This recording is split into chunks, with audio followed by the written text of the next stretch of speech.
Brett Findler is here. So we had breakfast this morning, so thank you to Priority. And Brett, and also we did something different this time that we have never really done before, is that we gave a whole bunch of law students scholarships from Priority. So who's a law student here? Can you stand up for a second so people can see who you are?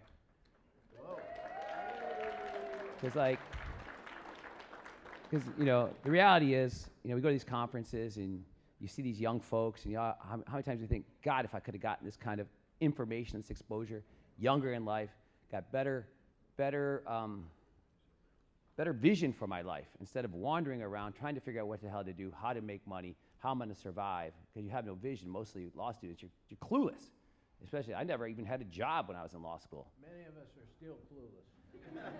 It's true, but we're hoping to shed light as fast as we can. So I want to thank Brett for sponsoring those scholarships and Priority for investing in the future of trial lawyers. Oh, and my friend Daryl Isaacs. Where's my friend Daryl Isaacs? The Hammer. So Daryl is a good friend of mine, and you know, kind of a business mentor too, because you know, it's nice to have somebody that's been there before, done things to teach you. But he is doing a marketing summit at the end of September at the Wynn in Las Vegas. And I've been to his marketing mastermind groups, where he has groups of like 10 or 15 lawyers that are from different jurisdictions, get together and share ideas on running businesses, getting cases, processes. And I learned so much from these people and these mastermind groups, because I know how hard it is to run a business. To run a business and be a trial lawyer, it's almost impossible, I think. That's why you have one guy that's really smart running a business, one guy that wants to try cases. Like, I can't imagine Panish runs the business. No, that sounds like a boil job where somebody else is doing the hard lifting. But anyways, the point is, you know, but when you're starting out, you got to, if you can't get cases, it doesn't matter how great a trial lawyer you are, right? So Daryl's summit is going to be great. There's tons of great trial lawyers coming. Daryl, what's the name of the summit, the website? BrainTrustLegalGroup.com. We'll send everybody an email with that. And there's a promo code PANISH to take $300 off, so it'll only be $697. He's got these fancy cards with a QR code. But Daryl will be here this morning, and you know I'll be there, and I know a lot of folks will be there. And I'm sure it'll be, you know, very engaging and learning, and I know it's going to be fun. So learning and fun, these are two things we like to put together whenever we can. So that's. Brian wants his card back. Oh, Brian wants his card back. We want to do a plug on PSBR. Will you do that? Oh, and of course, we got the PSBR playbook. Tell us more about this. The PSBR. You already got a mic. You don't have to do mine. I don't think it's Okay. on. All right. Okay. The PSBR playbook is a library of content that's Panish, Boyle, Ravipudi attorneys. They go on there. They do little vignettes, little clips explaining parts of the law, how they do opening, how they do closing, how they do trial, new breakthroughs in the law. And so it's something that our firm puts on. It's really, really excellent content. Very short, so you don't have to. It's not a long CLE. And so it's called PSBR Playbook. Everyone should check it out. Also, we have this quick reference guide, this PSBR quick reference guide available. I think it's at our booth. So everyone should get one of these handouts. It's really, really concise, and it has a lot of information that you can just quickly reference. All right, superior. All right, so of course we're going to be a little bit delayed on our lunch today, and the party will be a half an hour. Let's just kick things up by half an hour. I don't know who's rushing anywhere. And besides that, though, I have to introduce Roger Dodd, because I've known Roger, at least for his books, for about 25 years, when I was just a young lawyer, close to these kids' ages over there. Every day I'd go to work, and on the way home I'd stop at the coffee shop and read cross-examination, science, and technique for about an hour and a half. And I would do that until I got through the book, and then try about 8 or 10 more criminal cases, whatever I could find, a lot of DUIs, get my ass kicked, learn how to peel myself off the ground. But then I'd go read the book again and apply the concepts that I was trying to figure out there to my experiential knowledge. So I think I read his book at least 3 or 4 times. And then when Justin Kahn, you know, during the pandemic, he's like, hey, do you know Roger Dodd? I'm like, no, but I know who he is. He's like, oh, I know him. Do you want to have him come on your webinar? So I'm like, of course. Why would I not want my first trial lawyer hero to come on my webinar? And so, you know, it's been an exciting couple years knowing him and Trish, and I learned a lot from him from doing these cross, like a lot from, you know, breaking down all these videos of cross. And it's been a great, and I'm so glad he's here. So without further ado, Panish, like, get the hell off the stage. Thank you. I don't need that. You don't need that. All right. Thank you, everybody. We'll break in about an hour. Come Want on. to sit here? Or? No, it's fine. Okay, so thank you all for being here. We're going to get to it, but so today what we're going to do, and it's kind of an interesting story. During the pandemic, Jesse and I, there weren't a lot of trials. We're working on this one gas case. We used it as example in the Apex yesterday.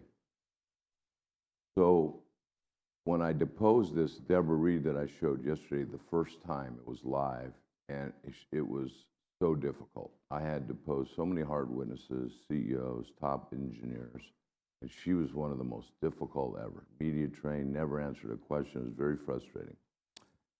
And I was talking to Ambrose, and he said, well, you should talk to Dodd. Dodd can help you maybe. So I sent him the transcript, and he read a few parts and gave us some suggestions on how to handle it. Then we did some webinars together. I had CVN trials, and we broke down cross-examinations of different types of witnesses, and I was learning more there. And then my whole firm went through training, cross-examine training, 2 days with Dodd and Tricia. And it was amazing, but what was so amazing was I played football, Roger played football. When I was a young lawyer, you never really knew how you were doing. You could kind of read it, but you never saw yourself, how you looked, all this. Now we have these videotapes that we can break down. I mean, it's amazing. It's kind of embarrassing if you see yourself. We're going to show some of me 10 years ago. It's not ideal, but I'm learning every day. So what we did is we took what we learned, and we were doing these depositions all the time in this one case. And we started practicing the technique. You know, in sports, when you're a tennis player, you're practicing serving, swimming, you're working on your technique all the time. Lawyers, they're not really doing that. How do you get better? You practice. So we kept working on our technique. We learned about the Dodd methodology, and today we're going to talk a little bit about the methodology and how the 3 rules. Then we're going to go through some examples of how we did it. And then we're going to talk about how, when you're preparing for the cross, and Roger teaches in the chapter method, you'll learn about today, how do you prepare your outline? How do you work with other people in a bigger case to do the deposition? And how do you navigate the challenges of Zoom? So I think there's a lot of great stuff you're going to learn, and I'm learning all the time. What we did when we're Zoom, I got a 4-screen, like a quadrant, where I would be able to have the witness, document, the other lawyers, and the transcript. And what I learned, I mean, at first I wasn't able to really follow and do it, but I became better at it, where you start reading your questions because you're looking for that precision, whether it's a video or impeachment, and how to refine that. So that's what we're going to talk about. Let's turn it over to, are you going to go? Trish, you up? Who's up? Okay. Let's go. All right, everybody. I am going to do a short PowerPoint that just presents the 3 rules of cross and what a chapter is, so the basics. And the reason that this is so important, does anybody in here ever have a bad day where you can't string words together? I have a lot of them, and the method gives you something to fall back on, even when you're having those bad days. And when you're having a good day, it gives you that base of storytelling and of telling your narrative, where now you can push yourself and you can push your crosses further into more advanced techniques. So let's talk about the 3 rules. And I'm not great with the clicker, so I apologize in advance. Here's our goal. You want to create a uniformity of vision amongst your jury or your fact finder, and you want to create a feeling of certainty. You want your jury to feel certain with the decision that they're making in your client's favor. You're going to define your narrative. You need to have a theory of your case, and that could be a lecture in and of itself, but you want to think about why should the fact finder care about your client? Why should they side with your client? And how can the fact finder help your client? How can you empower them through your narrative? There's two types of cross. There's constructive cross-examination, which is going to focus on your theory of the case. Think of how many ways can each witness help me? How many ways can each document or exhibit help me? Then there's destructive, which is what a lot of us think of when we think of cross-examination. That's your impeachment. That's your attack. You're attacking the opponent's theory of the case. You're thinking about how did this witness hurt me, and how can I go after what hurt me? Both types of cross are important for your case. No case ever has just constructive or just destructive for the most part. Obviously, there are exceptions. You need to have both. You need to teach your theory, and you need to attack what hurts you. Here are the 3 rules. First rule, leading questions only. Second rule, 1 new fact per question. And let me point out the word new. It's not 1 fact per question necessarily, it's 1 new fact per question. The last rule is a logical progression towards a specific goal, and that's what we call the chapter method. So leading questions only, these are the words to stay away from. Who, what, when, where, why, how, explain. When you ask those questions, you are giving the witness the perception that you're seeking information from them. You want them to tell their story. You want them to give more information than you actually want them to get out on cross-examination. You've lost control of your witness. The solution is leading questions. Basically, your question is just a confirmation statement. You want the witness to say yes to confirm the statement that you put into your question. So here's an example. How do you feel about drinking? If I ask Roger, he's going to say, oh, I love it. But how do you feel about drinking? That's an open-ended question. Someone can give me a really long narrative about the ins and outs of their life and when they started drinking and why they drink and what they drink, and they can just go off on this long tangent. Do you like to drink?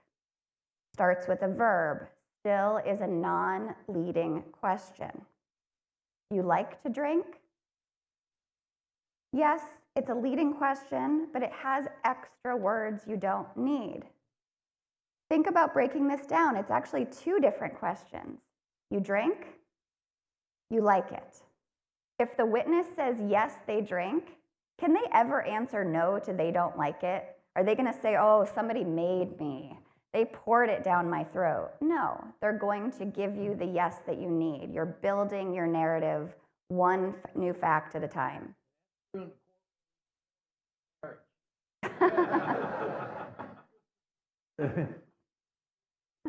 Once you say, yes, I had a drink, just say, yes, dear, yes, dear, yes, dear. All right, and that's what you want in a courtroom. All right, that's the same thing you want in a courtroom. Always play for the end game. Don't worry about the middle part. That will take care of itself as long as you're factual. In the end, what we want is a yes to the payoff question. Now you have a closing argument with that payoff question, right? Absolutely. All right. Let me point out a couple contrasts here. First, we have Brian, baritone, cuddly bear kind of thing. And not all that cuddly, but then we have Trish. You notice the difference in their voices? Forget about your voice. It doesn't matter. The jury just wants to learn. So for all of us who say, well, I don't have a good speaking voice, doesn't matter. He can do it this way, he can do it that way. Apollo Creed here. When your last name is Creed, your first name has to be Apollo. I just call him Creed. Because they don't call him Apollo, they call Apollo Creed. Creed. Yeah. I wanted a cool nickname, and it just never really happened. They call me a lot of things, but nothing I want to pass on today. So Everybody has strengths, weaknesses, but your voice just doesn't matter in cross. I mean, I wish it did, but it doesn't.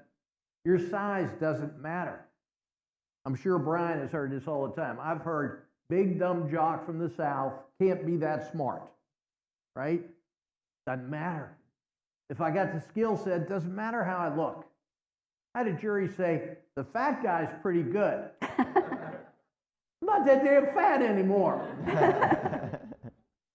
It doesn't matter. All those things, all those rationalizations that we tell ourselves, well, the reason I didn't get that verdict is, or the reason that didn't work out is all bullshit. Get up, exercise your skills, you'll do fine. The jury will accept you as you are, as long as you're being yourself. Tricia actually had a mentor who said, nice female from Philadelphia, she said, I want you to start lowering your voice. And we both looked at her, we like her a great deal, but we looked at her and said, you're out of your friggin' mind. He does fine as a 12-year-old in a courtroom. When people call our house, they say, can you put your parent on? Okay, they don't do that, but that's funny, right? I mean, that's pretty funny. And you know what? To add to what Roger's saying, gender doesn't matter either. I hear a lot of female lawyers saying they're not going to take me seriously. I look like a little girl. You know, I'm being treated this way. Doesn't matter. You can be as effective, if not more, as a trial lawyer as a female. Okay, so here's the benefits of leading questions. You're telling the story. You are selecting and choosing the words that you use. You are packaging the information to teach it better. Here's our second rule. One new fact per question. And arguably, I think, for a lot of us, we believe this is probably the most important of the three rules. The more experienced you are, the more important this is.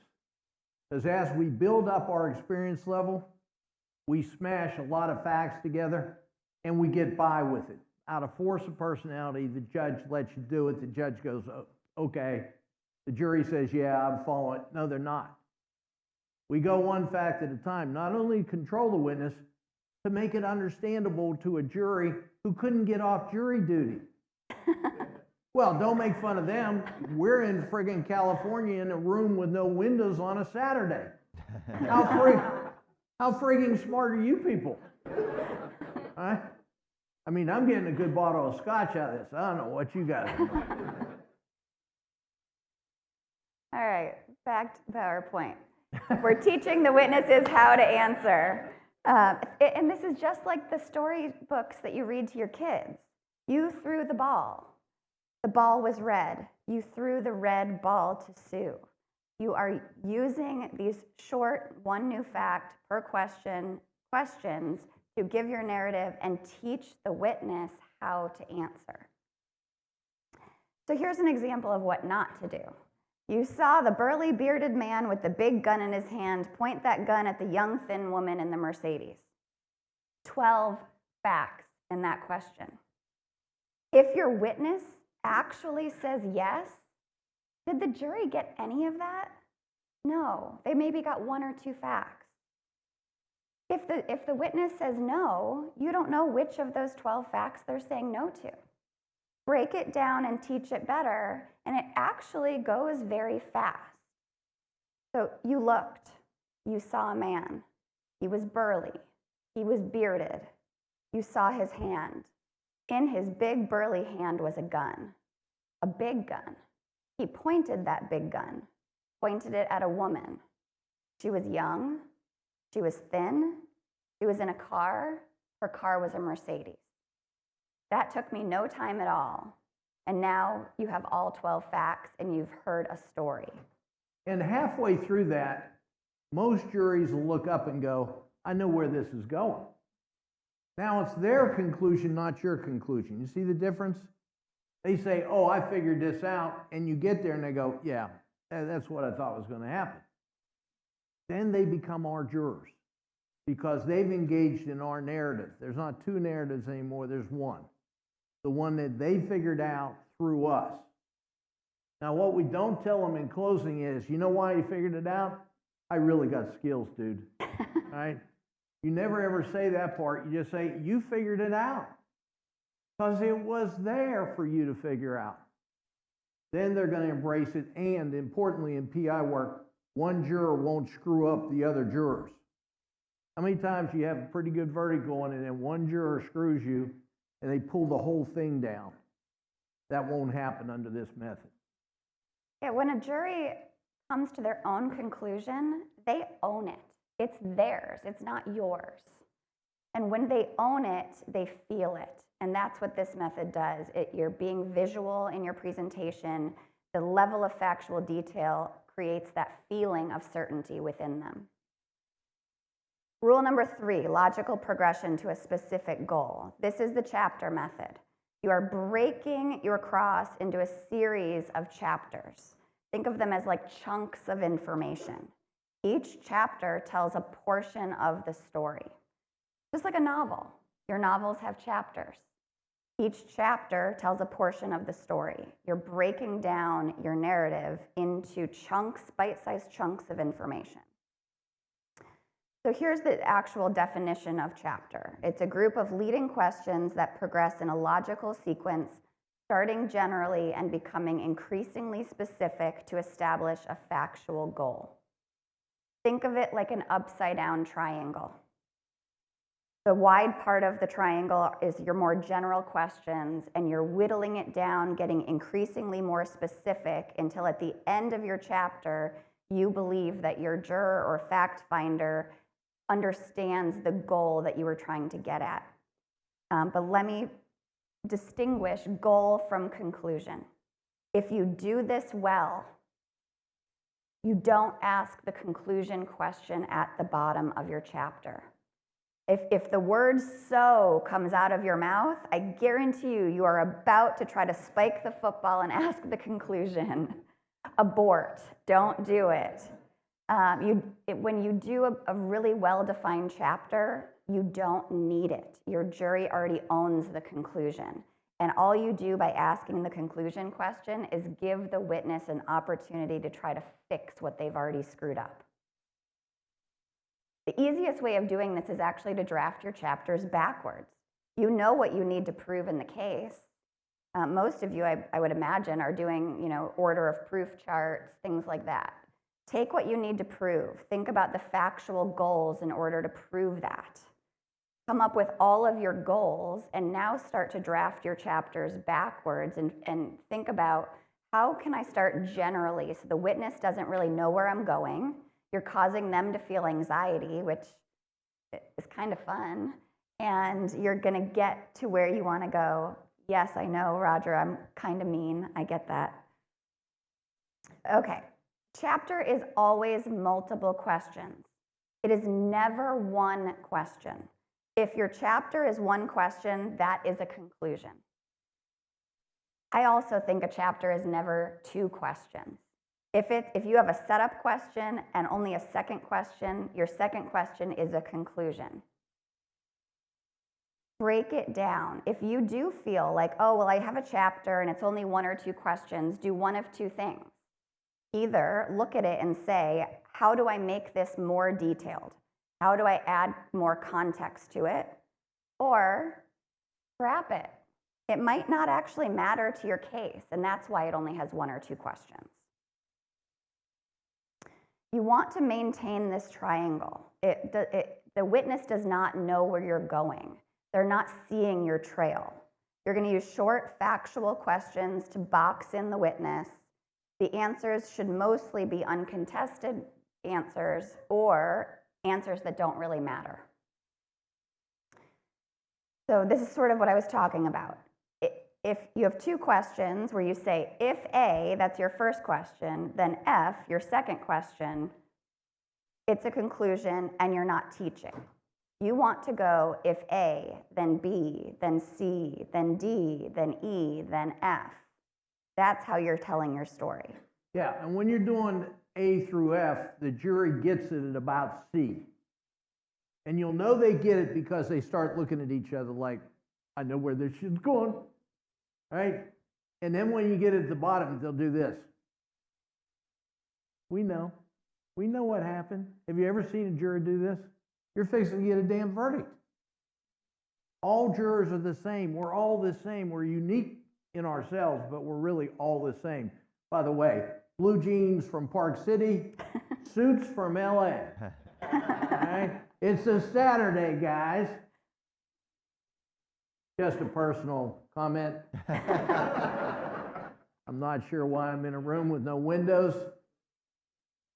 All right, you want to pick it up? Okay. All right, so here's an example. This is a conclusion. You were not supportive during your wife's pregnancy or your son's birth. If the witness says yes, what does that mean? What does it mean to not be supportive? What story have you told? Your wife asked you to go to birthing class. You refused. Your wife asked you to be in the room when your son was born. You refused. Within an hour of the birth, your wife and son were life-flighted to a Denver hospital. You didn't go. Your wife and son were in the Denver hospital for several weeks. You didn't visit. You think this husband wasn't supportive? Well, and look at the difference. If you say you're not supportive and the guy goes, oh, yes, I was, what do you got? You start out with, where in the hell's the screen? Turn that back on. Can we get to the right screen? There you go. Okay. By you're down to within an hour of your birth, your wife and son were life-flighted to Denver Hospital. The jury goes, oh, and he didn't go, right? They already got that, and at the end they all say, what a jerk. Right? You don't have to prove he's a jerk, and you're not allowed to say, sir, you will admit you're a jerk. Right? Because he's going to say no. And now apply this to experts. Sir, you're a paid whore. No, I'm not. All right? And you know why he says, no, I'm not? Because if he says yes, he never gets hired again. Walk him through all the darn things that say paid whore. And at the bottom, the jury goes, paid whore. I've seen that before. Right? Juries are really smart if we let them be smart. If we give them the tools, they'll do the right thing every darn time. All right, want to go a little faster? Yeah, I'm going to skip this next example.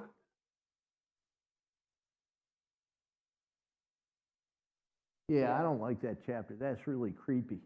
Go back to the loop. Yeah. All right, so let's talk about loops.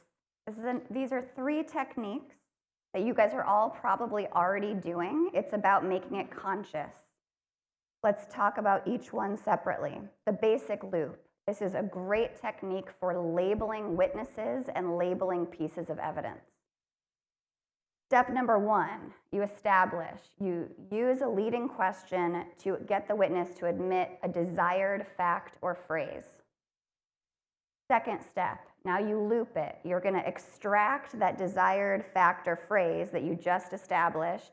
You're going to use it in the body of your next question, and you're tying it now to a new undisputed fact. Tie it to safety. The simple as this. The car was speeding. The speeding car crossed the intersection. The speeding car skidded across 4 lanes. The speeding car rammed into the concrete barrier. You can keep on going. Speeding car, speeding car, speeding car. And you know what happens when you do this? When the jury goes into the jury room, they're now using your label and calling it the speeding car. Here's our double loop technique. Best for experts. Yes. Anybody have trouble with experts?